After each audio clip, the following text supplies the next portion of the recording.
말씀의 제목은 여호와를 멸시하는 사람과 은총을 받은 사람, 이런 제목으로 말씀을 전하겠습니다. 기독교인들이 명절에 조심할 것이 있습니다. 나는 믿는데 왜 너는 안 믿냐, 이렇게 믿음 연박 주는 거죠. 우리가 복음 전할 때 늘 생각해야 될 것은 우리가 기독교 국가가 아니라는 거 아니겠습니까? 매스컴 봐도 호의적이지 않습니다.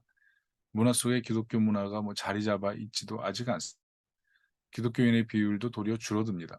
이런 상황에서 내가 가진 믿음을 왜 너는 없냐, 이렇게 말한다면 도리어 그 이상한 일 아니겠습니까? 그렇게 볼 때 믿음은 모든 사람의 것이 아닌 거죠. 에베소서 2장 8절부터 9절 보면 은혜로 인하여 믿음으로 말미암아 구원을 얻었는데 이것이 너에게서 난 것이 아니고 하나님의 선물이라 그랬습니다. 믿음이 선물이에요. 하나님의 일방적인 호의죠. 그래서 믿음 없는 사람은 이 비판의 대상이 아니라 긍휼의 대상입니다.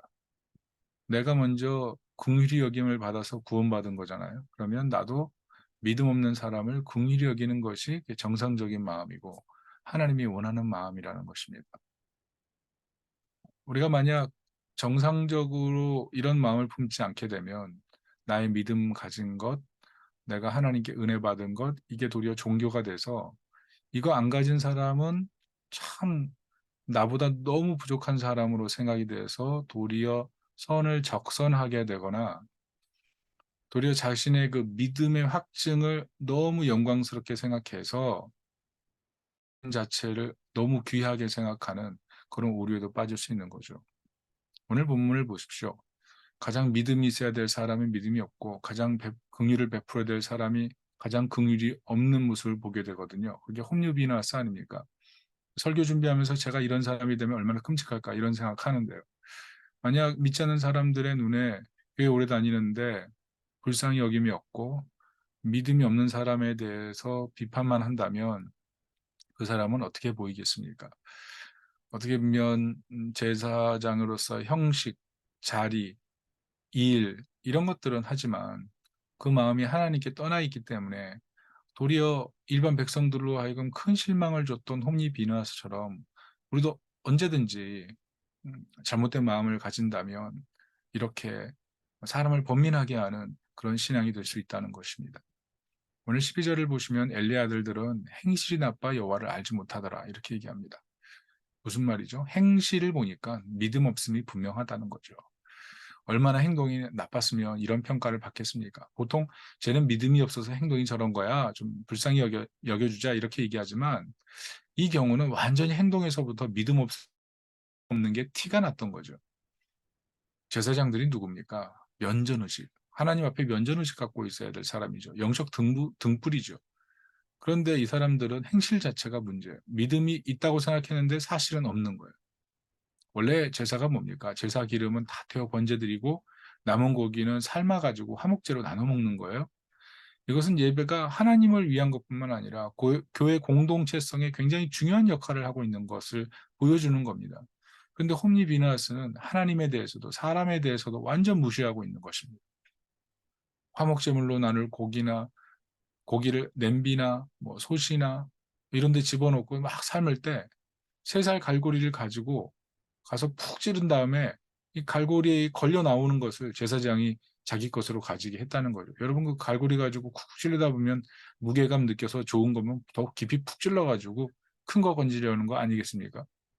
자기 사환을 시켜 가지고 이것이 자신의 그 루틴이 되게 만들었다는 거죠. 일종의 규칙이 되게, 습관이 되게 만들었다는 겁니다. 뿐만 아니에요. 이 기름과 피는 하나님 뭐라 그러십니까? 먹지 말라 그러셨거든요. 레위기 3장 17절을 보면 기름과 피를 먹지 말라. 이건 너희의 영원한 규례다, 이렇게 얘기하셨거든요. 왜 그럴까요? 기름은 태워서 하나님께 드려야 될 향기로운 제물이라고 하나님 말씀하셨기 때문에 그럽니다. 피는 뭡니까? 생명이잖아요.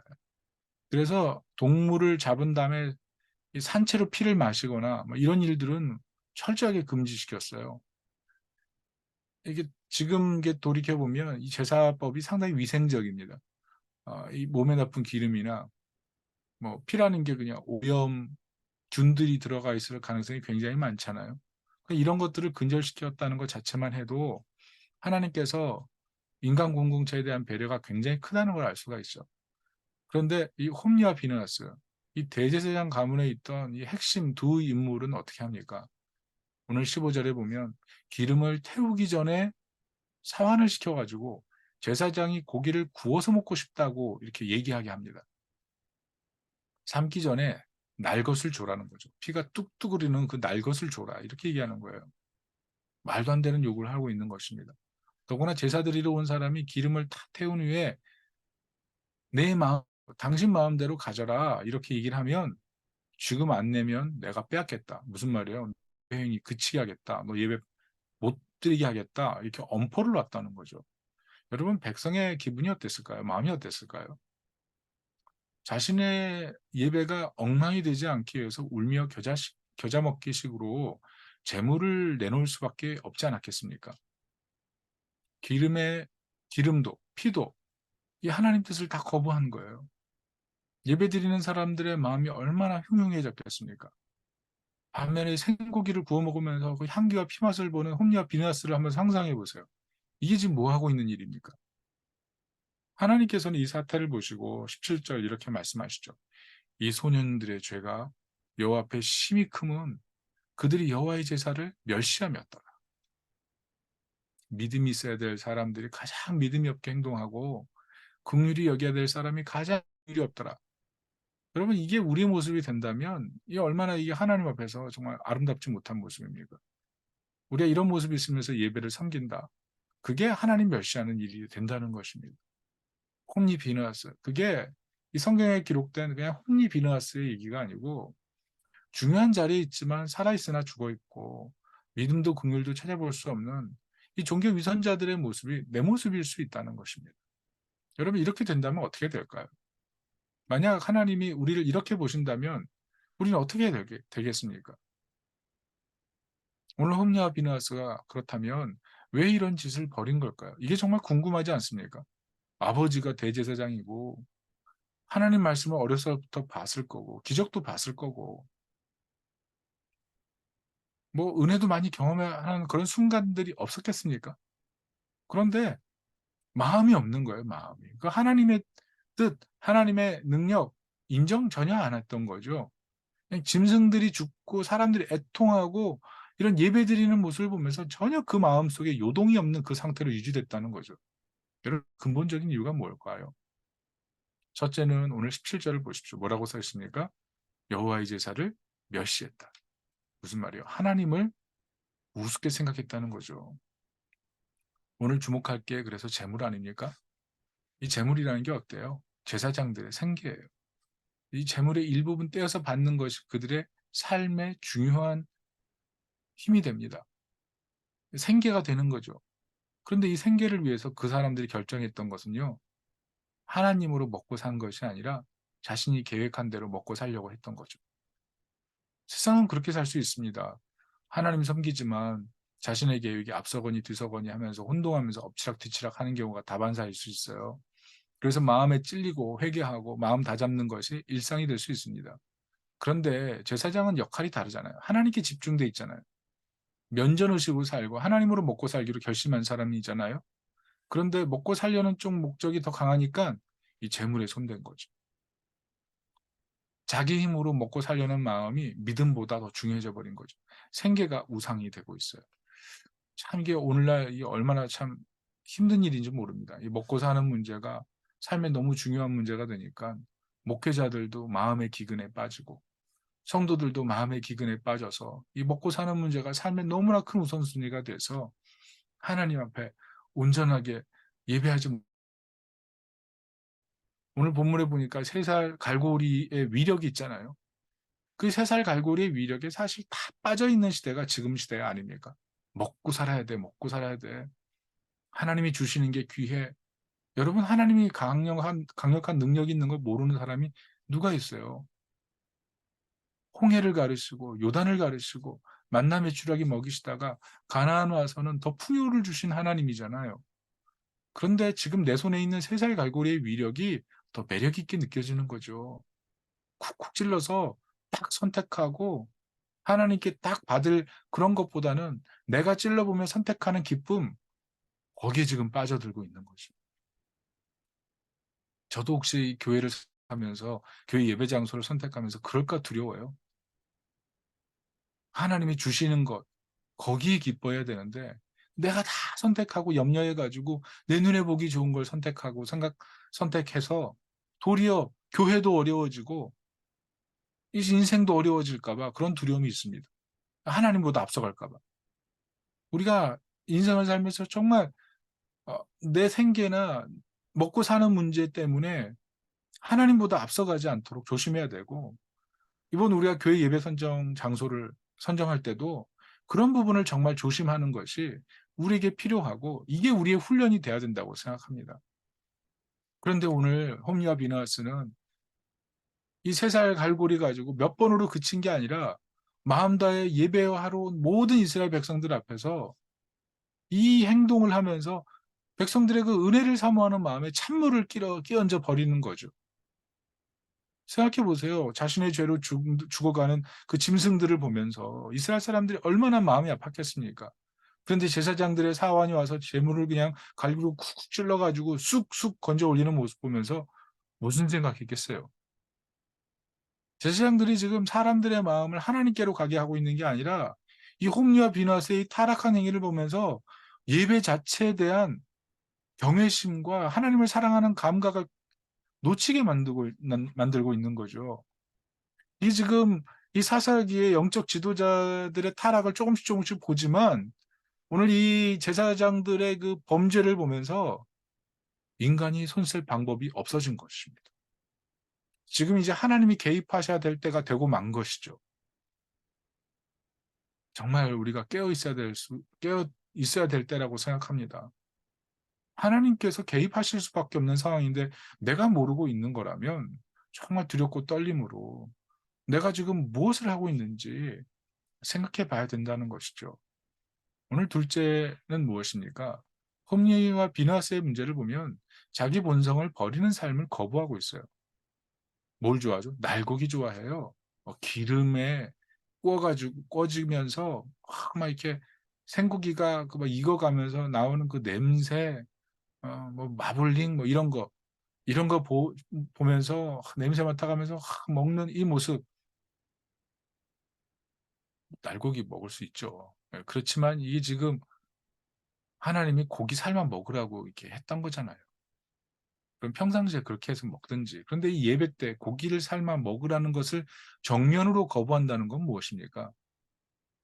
하나님을 섬기길 거부한다는 건데 결국 내 안에 죄가 있음을 완전히 부인하고 있는 거 아니겠습니까?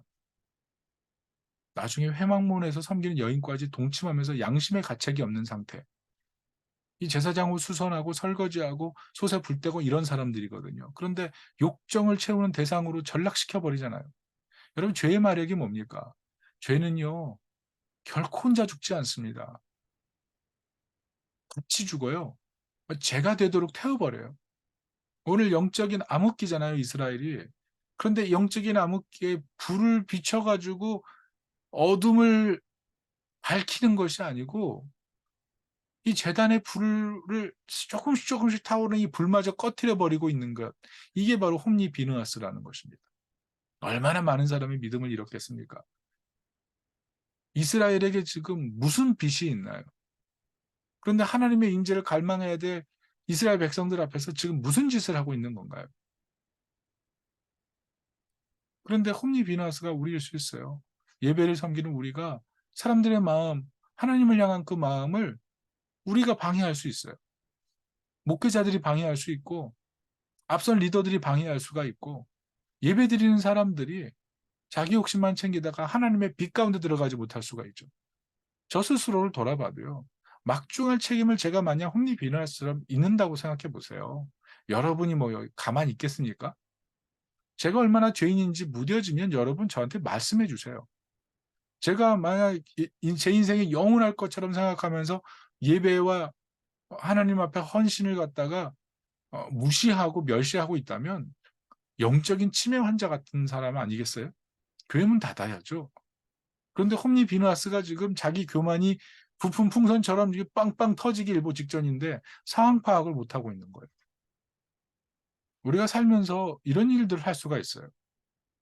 앞서서 봉사하고 있는 그런 손길들이 얼마나 귀합니까? 그런데 이런 영적인 어리석음을 보이면서 내가 얼마나 죄인인지를 생각 안 하면서 섬길 수 있어요. 내가 얼마나 실수할 수 있는지, 내가 얼마나 하나님 앞에 보시기에 잘못된 행동을 할 수 있는지 그냥 무의식적으로 그렇게 행동해 버릴 수 있습니다. 하나님의 사랑, 그 자비에 의지해서 하나님이 기뻐하시는 정의를 버리는 삶, 정말 무서운 선택이죠. 결국 하나님께 마음이 없는 겁니다. 형식도 붕괴돼 버리는 겁니다.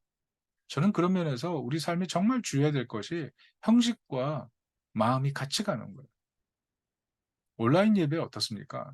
뭐 과거 뭐 질병 있고 전염병 있고 그때 뭐 예배 드려야죠, 그 온라인으로. 그런데 전염병 없고 질병도 없는데 계속 예배 나오지 않는다는 건 뭡니까? 마음을 잃어버린 거 아니겠어요? 그 마음을 잃어버리니까 형식이 붕괴되는 거 아니에요? 여러분 뭐 질병이 있고 삶에 문제가 있어서 온라인으로 예배 드릴 수 있어요. 그렇지만 하나님을 향하여 마음을 잃어버려서 오프라인 예배에 나오지 않는 것은요. 이거는 정말 문제 아니에요. 교회가 멀어서 먼 것이 아니고 마음이 멀어서 먼 거 아니겠어요? 마음이 머니까 차 타기도 싫고 차비도 아깝고 가는 시간도 아까운 거 아니겠어요? 마음이 멀어진 거잖아요. 홈리 비너스가 그런 일 한 거예요. 마음이 멀어진 거죠. 마음 없는 형식만 지키다가 망하는 거죠. 하나님에 대한 두려움을 상실하니까 형식도 없는 거죠. 여러분 마음 없는 예배, 예배 없는 마음 이 양립이 가능합니까? 뭐 믿음 없는 헌신, 헌신 없는 믿음 이게 양립 가능해요? 이거 같이 살아야죠, 같이. 그게 신앙 부흥입니다. 믿음과 헌신이 같이 가고 마음과 예배가 같이 가고 서로 지지하고 힘을 합하고 그게 부흥이죠.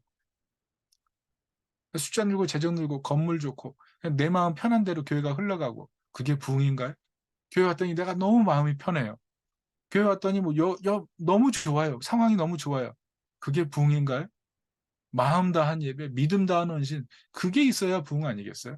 그거 없는 상태로 내 마음만 편하고 뭐 건물 있고 재정 늘고 뭐 숫자 늘고 그게 위험한 거 아니겠습니까? 여러분 결국 그래서 죄를 이길 수 있는 방법은 우리 안에는 없어요. 우리 안에 임하시는 그 성령의 능력이 하나님의 나라를 갈망하도록 이끄시는 그 마음의 상태로 계속 우리를 유지하는 것 외에는 죄를 이길 능력이 없어요. 여러분 불이 있는 곳에 어떻게 모기가 있습니까? 성령의 능력이 강력한 곳에 어떻게 죄가 뿌리낼 수 있습니까? 여러분 죄를 사모하면서 은혜 사모하는 건요. 이거 구멍 뚫린 전대 차는 거랑 똑같아요. 여러분 은행에 가서 돈 넣는데 잔고에 하나도 없다면 그것만큼 이 지금 큰 일이 어디 있어요? 근데 우리가 차가 고장 난 건 알아도요. 영원히 고장 난 거 모르는 분들 참 많더라고요. 근데 제가 이 설교하면서도 '제가 이렇지 않을까?' 이런 생각 두려움이 있습니다. 사랑하는 성도 여러분 마음속에서 죄로부터 멀리하십시다. 더러움에서 멀리하고요. 정결하고요. 부흥을 갈망하고 내 안에 은혜만 자리도록 기도하는 내 안에 혹시 미움, 시기심, 원망, 열등감 하나님께서 원하지 않는 마음이 자꾸 마음속에 생긴다면 그거 멀리하셔야 되죠. 그거를 대적해야죠. 마귀의 시험을 대적하고 성령의 은혜를 구하는 그런 하나님의 사람이 되시기를 축복합니다. 성령 충만을 구하고 부흥을 구하고 은혜만 자리 잡기를 구하는 그런 은혜가 있기를 축복합니다. 결국 어떻게 됩니까? 아버지 엘리가 나서죠. 23절부터 25절 보면 소문 들었어요. 뭐라 그럽니까? 이 악행을 내가 이 모든 백성에게 듣노라. 24절 뭐라 그래요? 너희가 여호와의 백성으로 범죄하게 하는도다. 너희만 죄를 짓는 게 아니라 백성도 지금 하나님과 거리가 멀어지게 하는구나. 이 얘기하는 거죠. 그러면서 25절 그럽니다. 사람이 사람에게 범죄하면 하나님이 심판하시려니와 만일 사람이 여호와께 범죄하면 누가 그를 위하여 강구하겠느냐 하되 그들이 자기 아버지의 말을 듣지 아니하였으니 이는 여호와께서 그들을 죽이기로 뜻하셨습니다. 심판이 다가온다는 거죠. 저 홈리와 비나스 목에 칼이 닿았어요. 정말 위기죠. 그런데 저는 이 본문에서 정말 충격이 뭡니까? 29절 이렇게 써 있어요. 어찌하여 내 아들들을 나보다 더 중히 여겼느냐? 무슨 말이에요? 하나님께서 엘리에게 너는 자녀의 영적 교육을 방치했다. 이 말씀하는 거죠. 그래서 너와 내 집이 영원토록 나를 섬기는 거 못하게 하겠다는 거예요. 내 집에 노인도 없게 하겠다. 그러면서 30절에 나를 존중히 여기는 자를 내가 존중히 여기고 나를 멸시하는 자를 내가 경멸하겠다. 하나님이 엘리 보면서 너무 속상했던 거죠. 네가 나를 얼마나 조롱하는 건 줄 알아? 너 나를 얼마나 멸시하는 줄 알아? 너가 얼마나 나를 슬프게 하는 줄 알아? 네가 나를 얼마나 고통스럽게 하는 줄 알아? 이 말씀을 지금 하고 있는 거예요. 그래서 한날 한시에 이 죄 뿌리를 싹 다 걷어가 버리지 않습니까? 여러분 하나님 정말 두려워야 돼요. 특별히 가정교육. 교회의 책임 맡기지 마시고요. 가정교육, 신앙교육은요. 가정교육에서 시작하는 거예요, 사실. 일주일에 한 번 오는 교회에 모든 걸 맡기려고 하는 거예요. 그게 가능합니까? 저도 잘 못하는 모습이고 너무 실망스러운 모습도 자녀들에게 많이 보여주지만 신앙교육은요, 그 주체가 가정이에요. 교회만 맡기고 일주일에 그 한 시간으로 자꾸 퉁치려고 하면요, 위험한 거 아니겠어요? 신앙의 선택을 왜 자유로 두십니까? 늦기 전에 하나님을 향한 사랑을 깨닫도록, 긍휼을 깨닫도록 해야 되지 않겠습니까? 아니, 엘리처럼 하나님께서 너는 지금 내 아들을 나보다 더 중히 여기는구나, 이렇게 얘기하면 여러분 뭐라고 얘기하시겠어요? 우리 자녀들의 예배, 우리 자녀들의 삶, 거기에 대해서 우리가 분명한 신앙 교육을 해야 되는데 그 제대로 하지 않은 채 자꾸 퉁치려고 하고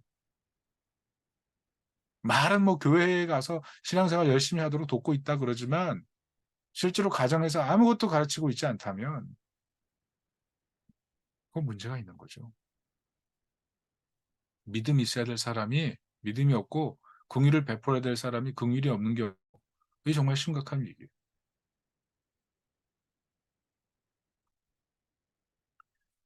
마지막입니다. 오늘 본문에 보면서 그럼에도 불구하고 감사한 게 무엇입니까? 이런 심각한 위기를 바라보면서 그래도 소망이 무엇입니까? 26절.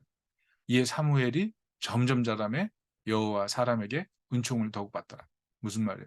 하나님 지금 진노의 불꽃이 타오르거든요. 근데 긍휼을 잊지 않으세요. 이스라엘 백성들을 살리려고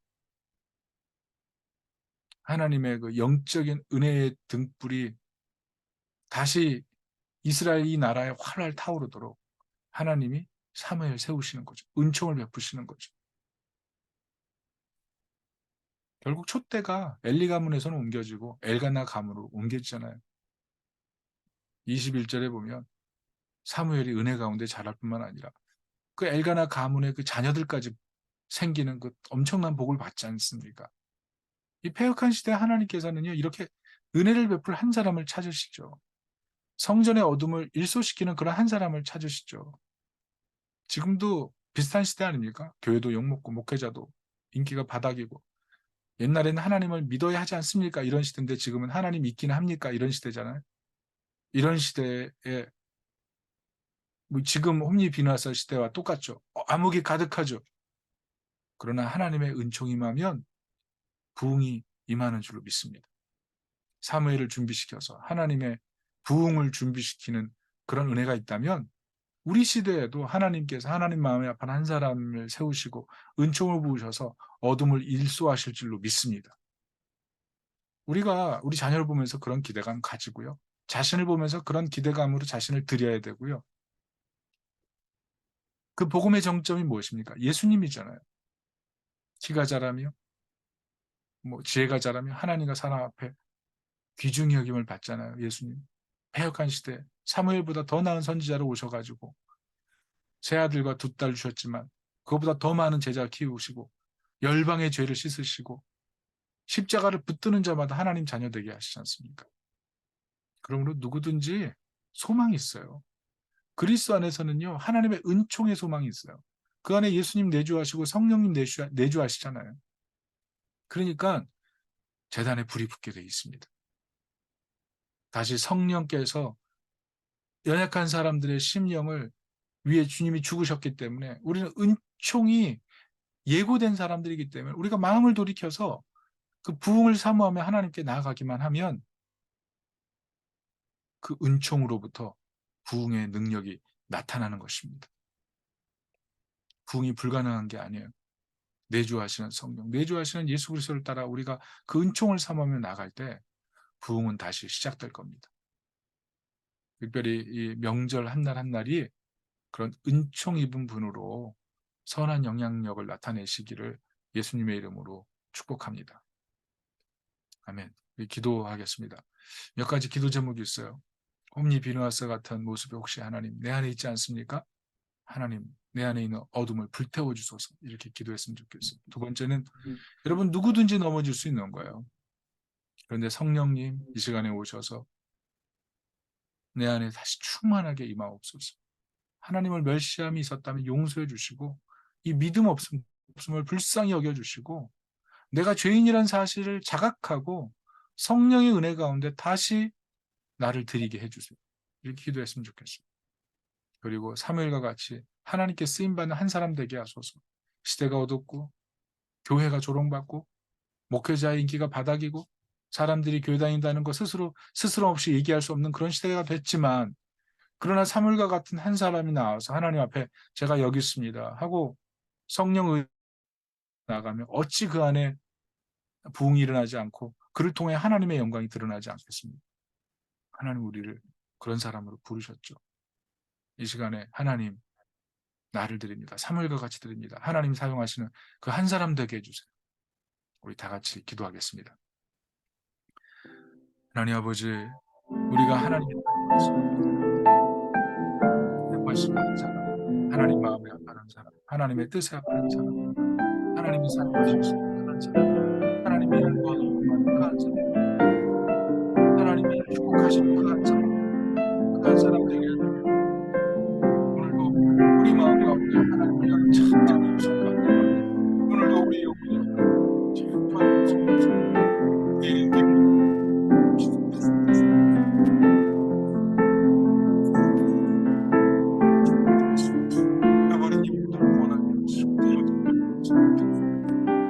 아버지, 우리 안에 하나님의 응답하실 수 있는 성령 내주하시는 성령, 내주하시는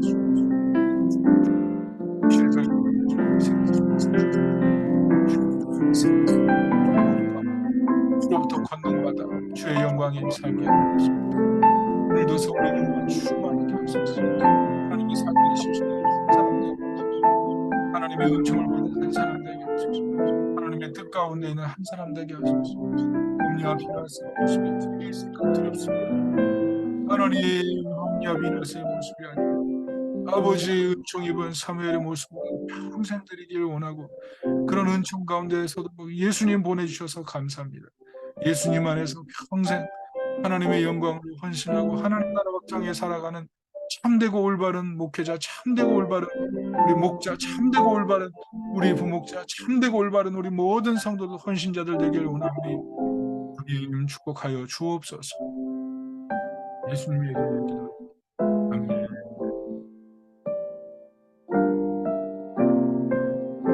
우리 찬양 다 같이 하겠습니다. 우리 말씀 앞에서 우리 찬양할 텐데요. 하나님, 사무엘과 같이 하나님 쓰시는 한 사람 되게 하소서. 홈리 비너스 같은 내 마음 태워주소서. 성령님, 내 안에 있는 하나님을 혹시라도 멸시함이 있다면 그거 태워주소서. 용서하소서. 하나님 찾으시는 그 한 사람 되게 하소서. 이런 마음을 가지고 이 말씀 앞에서 찬양하겠습니다.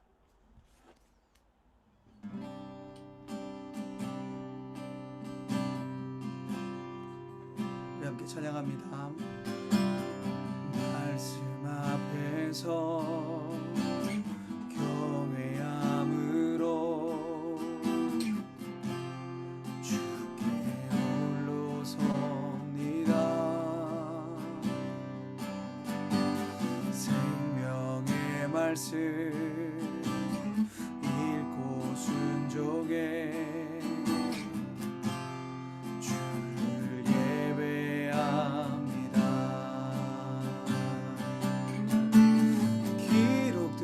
말씀 힘이 있어서 진리로 우리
우리 다 같이 우리 교회 부흥을 위해 기도합시다. 신앙의 부흥을 위해 기도합시다. 여러분 기도의 능력 갖고 계십니까? 감사의 능력 갖고 계십니까? 전도의 능력 갖고 계십니까? 여러분 우리 심령과 우리 삶의 가족 안에 이런 영적인 부흥이 일어나야 되지 않겠습니까? 홈야 비나스 같은 자녀들이 혹시 있다면 그들의 심령이 기도하게 되고 감사하게 되고 전도하게 되고 심령이 하나님을 찾는 예배자로 변화되어야 되지 않겠습니까? 여러분 예배 왔는데 예배 몸은 와 있고 영혼은 빠져 있는 그런 모습이라고 하면 부흥이 일어나야 되지 않겠어요? 여러분 부흥은 갈망하는 사람에게 오지 그냥 강 건너기 불구경하는 사람들에게 임하는 게 아닙니다. 간절히 하나님을 찾고 부흥을 구하는 그 사람에게 부흥이 일어나고 그 가정도 살아나고 그런 사람들이 모여 기도할 때 우리 교회도 부흥이 일어나고 뭐 예배 처소가 문제겠습니까? 그다음부터는 천막에 모여서라도 예배 드릴 수 있는 거 아니겠어요? 결국 하나님을 향한 마음을 돌이키는 그곳에 하나님의 부흥이 일어나는 줄로 믿습니다. 이 시간에 하나님 우리 교회에 부흥을 주시고 제가 부흥의 불씨가 되게 해주시고 잃어버린 기도의 능력, 감사의 능력, 전도의 능력 되찾게 도와주시고 우리 가정이 하나님 앞에 번제로 드려질 수 있게 도와주시고 우리 자녀들의 심령 가운데 부흥이 있게 도와주시옵소서. 우리 다 같이 기도하겠습니다. 하나님 아버지 우리의 심령과 마음에 부흥이 임하기를 원합니다. 하나님 찾으신 한 사람이 기도를 회복하고 말씀을 회복하고 전도를 회복하고 하나님 아버지 감사를 회복하고 하나님 정말 하나님 입술만 살아있는 삶을 살아있는 형식의 신앙이 살아있는 삶이 마음이 살아있는 부흥을 갈망하고 전심 부흥을 찾고 부흥을 위하여 쓰고 부흥을 위하여 헌신하지 그러한 사람들이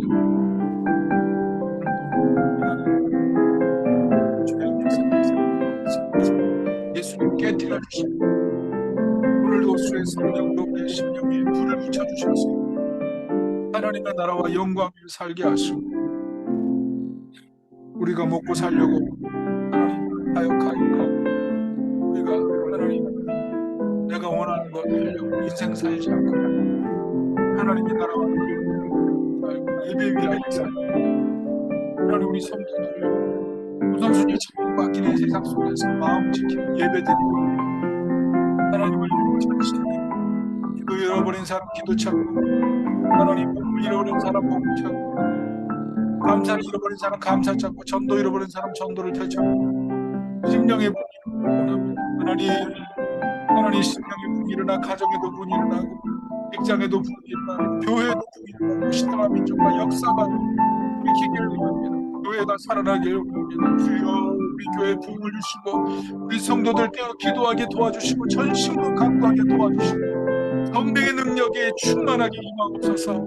주님의 곁에 충만하게 임하옵소서. 심령의 충만하게 임하옵소서. 거룩히 임하옵소서. 우리의 심령과 마음에 있는 더럽고 추한 것들을 성령의 불로 태워주시고 오직 주의 나라와 영광을 위하여 끝까지 다름질하게 하옵소서. 주님의 예배의 처소가 하나님 초막이나 궁궐이나 어디나 하는 나라인데 하나님 아버지 더 좋은 것이고 더 나쁜 것이고 무엇이 의미가 있겠습니까? 하나님 은혜 주시면 부흥이 일어나고 하나님 역사 맡기고 찬지가 진동할 주님 주님 우리 교회를 부어주시고 하나님 우리 교회 하나님의 영광이 마옵시고 우리 교회 하나님의 능력이 마옵소서.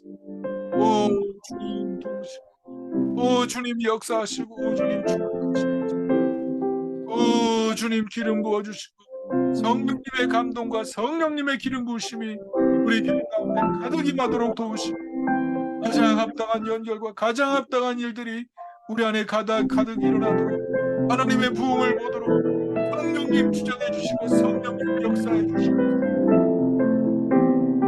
오 주님 은혜 내려주시고 복해 주옵소서.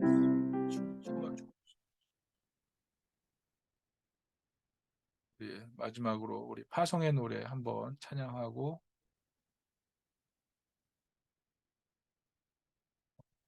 오늘 예배 마치겠습니다.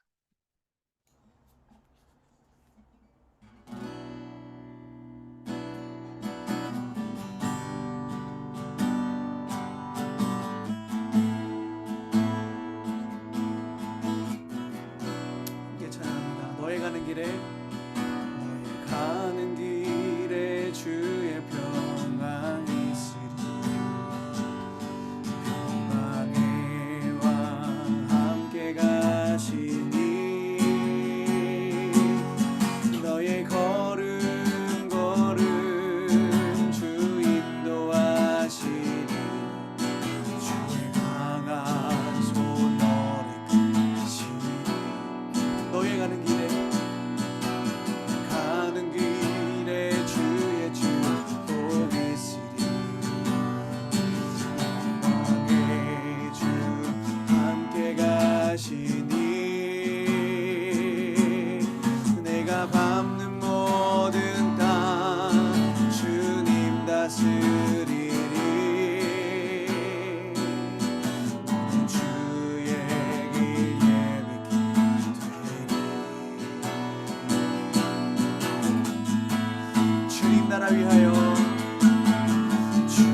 내게 새 힘을 주시리. 주님 나라 위하여, 주님 나라 위하여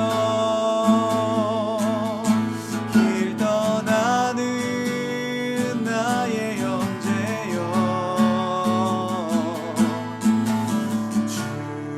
주께서 가라시니 너는 가라. 주의 이름으로 거칠은 광야 위에 꽃은 피어나고 세상은 내 안에서 주님의 영광 보리라. 강하고 담대하라. 세상 이기신 주 늘 함께 너와 동행하시며 내게 새 힘을 주시리. 그럼 마지막으로 한 번 더 기도하겠습니다. 여러분, 이 추석 명절에 가족을 주님께로 인도하는 그런 적극적인 계기가 되는 그런 시간이 되도록 우리 기도했으면 합니다. 여러분, 영적 판도를 한번 뒤바꿔 보십시오. 영적 지도를 한번 뒤바꿔 보세요. 여러분, 에스더가 목숨 걸고 왕의 홀 내밀지도 않는데 나가지 않습니까? 기도하면서 나가는데 하나님께서 풀어주시잖아요. 여러분, 우리가 전도 안에서 말씀 제대로 안 전해서 안 믿을 수도 있잖아요. 우리가 마음속으로 미리 포기해서 아무것도 못할 수 있잖아요. 여러분, 믿지 않고 끝나면 영벌 아닙니까? 그럼 우리가 그 사람들에게 해줄 말을 해줘야죠. 가만히 있기보다 예배 잘 드려야 된다. 왜 예배 회복해야 된다. 우리 교회라도 나가자. 내 손 잡고 가자. 우리가 먼저 예배 드리자. 그럼 우리 가정 분위기 다 바뀐다. 이러면서 우리 인생을 하나님께 맡기자. 철저하게 이렇게 얘기하고 고백해서 가족 전체를 하나님께로 인도할 수 있는 그런 영적인 그물과 같은 삶이 되면 얼마나 그게 하나님께 영광이 되겠어요. 우리가 먹으러 맨날 만나고 집에 모여가지고 그냥 들어 눕고 TV만 보고 그런 시간으로 보낼 거면은 이게 참 물론 피곤하고 그러니까 쉬어야죠. 그렇지만 영적인 판도가 언제 바뀌겠습니까? 이번 명절에 여러분 정말 믿지 않는 가족들이 있을 때 붙잡고 확실하게 교회도 자랑하시고요. 우리 교회 작다, 부족하다. 근데 우리 교회 같이 가자. 가서 말씀 듣고 같이 한번 살아보자. 여러분 뭐 부족한 거 투성이죠. 그런데 살리는 게 더 중요하지 않습니까? 살리는 게. 가족들을 주님께로 이끌어 오십시오. 추석 끝나고 누군가를 데리고 오는 우리 가족들이 됐으면 좋겠어요. 그리고 오늘 예배 끝나고 이거 편집해가지고 가족방에 다 공유하시고 우리 성도님들 다 공유하세요. 이거 우리 교인들에게 공유해가지고 같이 말씀 듣고 같이 결단하고 이번 추석 때 끝나고 나서 자기 가족들 교회 데리고 오는 그런 좀 변화가 일어났으면 좋겠어요. 우리가 그런 일들 하라고 부르심 받은 거 아니겠습니까? 이 시간에 가족들을 주님께로 이끌 수 있는 추석 되게 해달라고 우리 마지막으로 한번 기도하고 마치겠습니다. 하나님 아버지, 우리 가족들을 추석 끝나고 교회로 데려오길 원합니다. 하나님, 우리가 쉬는 시간입니다. 하나님, 오랜만에 쉬고 싶습니다. 하나님, 그러나 믿지 않는 가족들 교회로 초대하고 믿지 않는 가족들 예수 믿지 않고 교회로 데려오는 일들이 왜 부끄러운 일이겠습니까? 하나님, 우리가 정말 복음을 부끄러워 살고 있지 않습니까? 복음을 자랑해야 되는데 하나님, 우리 가족들을 교회로 초대하는 것을 부끄러워하고 하나님 연약한 가운데 있지 않습니까? 불쌍히 여겨주시고 긍휼히 여겨주시고 하나님 이번 추석 가족들이 교회로 돌아오는 그 기적이 우리 안에 있게 해주세요.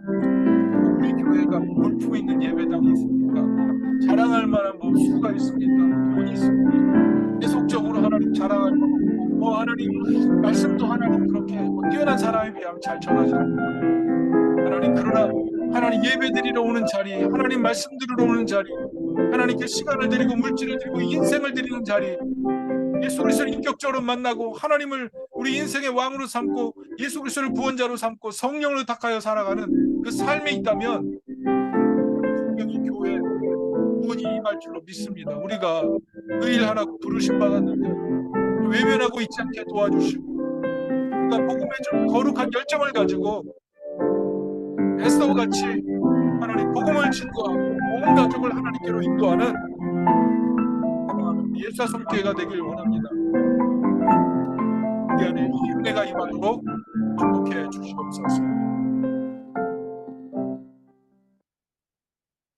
홈리 비누아스의 문제가 멀리 있지 않고 우리의 문제가 될 수 있음을 기억하고 두렵고 떨림으로 하나님 섬기기를 원합니다. 자녀들 신앙교육 시키지 않고 일주일에 한 번 교회 오는 것으로 끝나는 게 아니라 가정교육이 신앙교육 되게 하셔서 자녀들의 신앙교육 철저히 할 수 있게 도와주옵소서. 하나님이 자비를 베풀 자에게 자비를 베푸시는데 우리가 하나님의 긍휼을 구하면서 우리가 믿음 없는 자로 되고 긍휼 없는 자가 될까 두렵습니다. 특별히 이 명절에 믿음을 보이고 긍휼을 베풀 수 있는 우리 한 사람 한 사람 돼서 온 가족들을 교회로 초대해서 같이 사는 그런 교회 되도록, 우리 성도님 되도록 축복하여 주옵소서. 가정에 문제가 있습니까? 더 기도하게 하시고, 마음이 내키지 않습니까? 성령께서 마음에 감동 주시고, 우리 몸에 연약함이 있습니까? 치료해 주시고, 어둠이 틈탔습니까? 예수 그리스도의 이름으로 선포합니다. 어둠의 권세가 나사렛 예수 그리스도의 권능으로 떠나가게 하옵소서. 오늘도 예배드릴 때 각 사람에게 성령의 임재를 통하여 부흥이 일어나게 하시고 하나님의 영광이 각 개인을 통하여 충만히 나타나는 우리 주님의 교회 되도록 역사해 주옵소서. 지금은 우리 주 예수 그리스도의 은혜와 하나님의 사랑과 성령의 교통하심이 오늘 예배를 통해서 하나님께 은총받은 사람 되어 부흥의 도구 되기를 소망하는 이 자리에 계신 귀한 하나님 백성들 머리 위에 지금부터 영원토록 함께 계실지어다. 아멘.